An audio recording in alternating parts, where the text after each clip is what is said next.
Okay, hello guys. Today I'm going to show how to connect and display our database records to our LISTVIEW using VB.NET. First thing we need to do, we're going to paste our database into our project file in the bin. To do that, go to your My Documents, choose what version of Visual Studio you're working on. I'm working on Visual Studio 2010. If you're 2008, click on 2008. Then go to Projects. Choose the solution file you're working on. I'm working on LISTVIEW, so I'm going to choose on LISTVIEW. Then LISTVIEW again, go to bin and paste your database here. Then after that, open your database. Here I already opened my database. Now here's the database of mine. I have two fields here. One is ID and one is full underscore name. My primary key is ID. Okay, let's go back now to our project. Now, first thing to do here, we're going to display a bit. Let's drag some LISTVIEW. Okay, and after that, we're going to edit some properties of our LISTVIEW for a while. Click on LISTVIEW, then find the view properties of our LISTVIEW. You can at B. Its default is large icon. Change that into details. Okay, and after that, let's add some column of our LISTVIEW. Click on the small play button here and then edit columns. Let's add some column. Click on the A to Z here to sort the properties alphabetically. Okay, and after that, change the text header of our column into ID. Okay, and after that, let's add another one. Change again the text into name. Okay, now click OK. Now we're ready to start coding. Double click on the form to start coding. Okay, after that, we're now going to declare our import. Okay, type here import space system.data.olydb. Okay, after we declare our import, we're going to declare our olydb connection. Type here dim con as new olydb connection.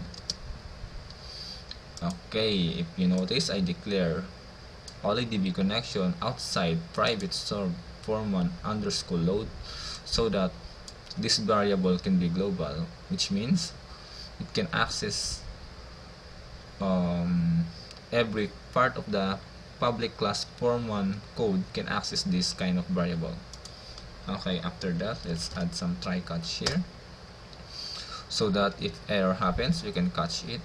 Okay, and then let's specify our connection string. Type here con.connection string equals to quotation mark provider plus to Microsoft.jet.olydb.4.0 oops, semicolon, and then data source equals to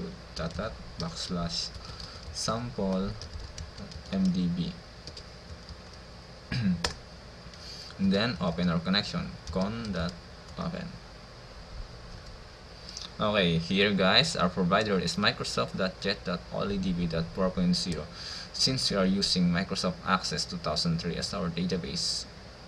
If you are using Microsoft Access 2007, then you're going to need another provider for that. Okay, in the data source, the reason why I ask you to put your database into a bin file of our project is to use this kind of data source that it will automatically detect that our database is located in the bin file of our project. Sample, as you can see here, is the name of our database. Okay, and after that, double click on outside the sub, and then let's go into create another sub. Type here public sub show my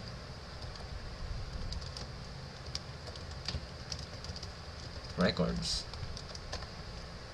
Okay, now we're going to declare some necessary things for our showing records. type here dim dt as new data table, dim ts as new data set. Let's add our data set to our data table. Okay, and then after that, let's declare our OLIDB data adapter. Type here da as new OLIDB data adapter. Select asterisk from phone book table.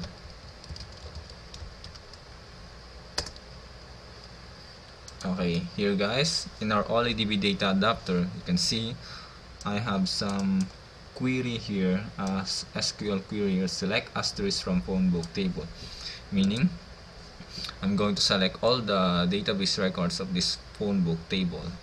If for example you only want ID, then just change the asterisk to ID, and if full name, change it to full underscore name. Okay, let's go back here, and after that type here da.fill to fill our data table now. And then okay, we're now almost ready in adding our records to our list view. After that, let's declare some data row. Type here my row as data row. Then after that, we're going to use the for each, or in other language this is the for loop. For each my row in tt.rows. Copy my code for a bit here guys, and I'll explain it later. Type here list view.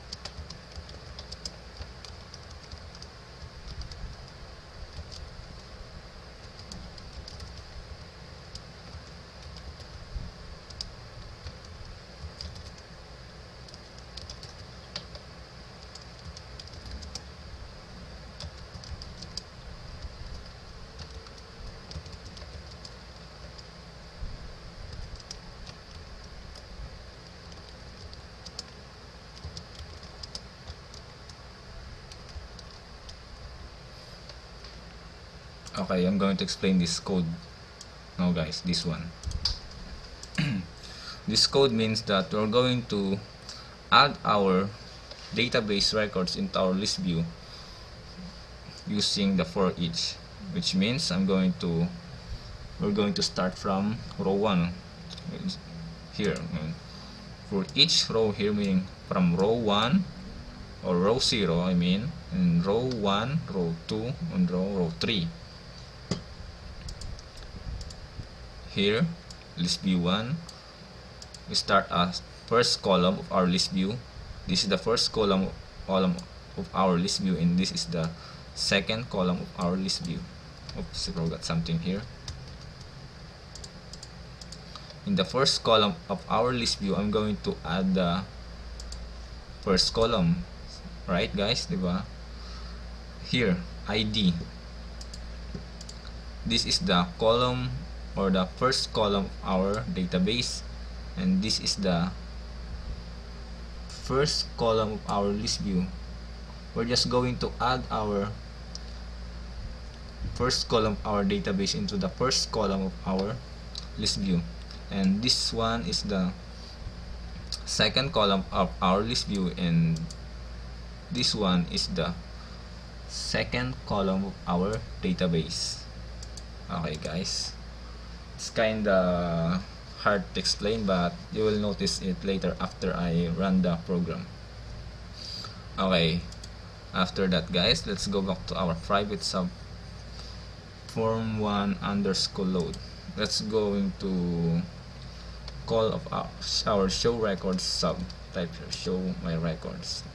Okay, since we open our connection here, we're going to close our connection here a bit. Type here con.close, just to prevent errors. and then we're going to catch error. For example, if something happened, let's type here message box dot show x dot oops x dot to string. Okay, our list view must display this kinds of record here. Okay, let's start now. Oops. See guys, we catch some error here. My database name is sample and this one is sample. I have double P here, typing error. Okay, let's go back there. Let's change this. This is the purpose of our try catch, to check and see some errors. Okay, let's click now again. Okay, now it's totally working, and thanks for the try catch command that I use. Okay guys, thanks again for watching. If you want this video, then just kindly subscribe to my channel, and if you have some question, I would gladly answer it. Just kindly leave comment. Okay, thanks again.